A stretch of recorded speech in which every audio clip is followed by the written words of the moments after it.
주님의 이름으로 은혜와 평강을 기원합니다. 욥기 34장 성경 칼럼 요절 4절 36절 제목 논리 분별 대안 해결 시사 프로의 토론을 보면 논리에 뛰어난 사람이 돋보입니다. 감정을 자극하는 선동형의 토론자를 결국 이기는 경우가 많습니다. 그러나 어떤 논리도 완벽할 수 없는 이유는 불확정성의 원리 때문입니다. 불확정성의 원리란 시간과 공간이 달라지면 운동량도 그 가치도 달라진다는 것입니다. 이론이 아무리 좋아도 근본적으로 인정 안 하는 자에게는 무용지물입니다. 논리의 한계를 표현해주는 말이 있습니다. 저 사람은 말도 잘하고 논리도 맞는 것 같은데 싸가지가 없다이며 더 줄이면 참 재수 없네입니다. 그러므로 논리의 사람 위에 분별하는 사람이 있습니다. 분별이란 크게는 선악을 알아보는 것부터 작게는 비슷한 것을 알맞게 자리매김하여 질서 있게 놓을 수 있는 실력을 말합니다. 복잡한 세상의 시시비비를 단순하게 정리할 수 있는 평론이 이에 해당됩니다. 이런 사람을 표현하는 말로는 현인, 원로, 석학, 향도자가 있습니다. 성각자는 문제 파악과 가치 정립을 넘어 대안을 제시하는 자입니다. 마지막 최상위의 위치에 대안을 실천할 수 있는 지도자가 있습니다. 이론과 분별과 대안이 주어져도 실행할 능력이 없다면 허탈감만 주게 됩니다. 욥기 34장은 엘리후의 2차 변론이 진행되는 가운데 그의 분별력과 대안이 돋보입니다. 욥이 한 말을 듣고 허정과 약점을 정확하게 포착합니다.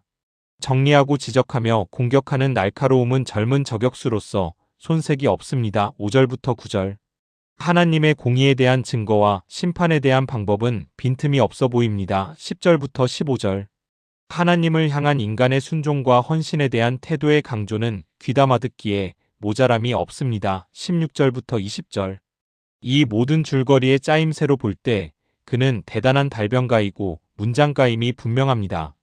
이전의 감정적인 새 친구와는 차별되는 넓은 시야의 설득력을 가지고 있는 것 같습니다. 그러면 엘리후가 거한 영적 위치는 과연 어디일까요? 36절부터 37절에 그 힌트가 나옵니다. 나는 욥이 끝까지 시험받기를 원하노니 이는 그 대답이 악인과 같음이라 그가 그의 죄의 반역을 더하며 우리와 어울려 손뼉을 치며 하나님을 거역하는 말을 많이 하는구나. 그는 욥의 태도에서 하나님에 대한 대적의 요소를 정죄하며 그 악 때문에 고난을 더 받아야 한다고 판단합니다. 그는 분별과 대안까지는 잘하였지만 하나님의 진정한 뜻에는 접근하지 못했습니다. 남을 분별하고 정죄하는 것이 어느 순간 자신에게 잔인함과 교만으로 돌아오게 된 것을 목격합니다. 사람이 하나님의 능력인 사랑의 치유함까지 갈 수 없는 한계를 볼 수 있습니다. 이 주제에 대한 바울의 정리는 탁월합니다. 고린도전서 8장 1절입니다. 우상의 제물에 대하여는 우리가 다 지식이 있는 줄을 아나 지식은 교만하게 하며 사랑은 덕을 세우나니 지식은 교만하게 하며 사랑은 덕을 세운다는 의미는 무엇일까요? 지식만 가지고 사랑이 없으면 교만하여 상처를 주는 가해자가 된다는 것입니다. 지식이 부족해도 사랑이 있다면 타인에게 유익을 주는 통로로 사용될 수 있습니다. 가장 바람직한 모델은 성경을 근원으로 한 지식의 주님을 닮은 사랑을 행하는 것입니다. 이 원리를 그림처럼 보여주는 것이 주님과 베드로의 재소명 장면입니다. 주님을 배반하고 저주까지 하여 영적 낭망의 끝자락에 있는 베드로를 주님이 먼저 찾아오십니다. 벼락치듯이 책망해야 마땅하지만 주님은 단 한 가지 내가 나를 사랑하느냐만 묻습니다.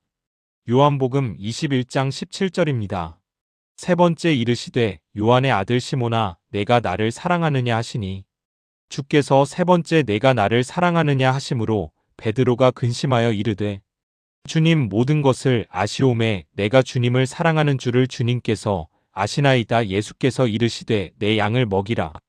정말 다행히도 베드로는 주님을 사랑하는 것은 주님이 해주셔야 할 수 있음을 고백합니다. 목회자의 최종 자격과 자질에 주님 사랑이 있음을 확인하게 됩니다. 주님 사랑이 쌓여갈 때 목양을 할 수 있고 주님처럼 원수까지 사랑할 수 있는 가능성이 열립니다. 성화의 본보기인 스데반의 마지막 기도를 소환합니다. 사도행전 7장 59절부터 60절입니다.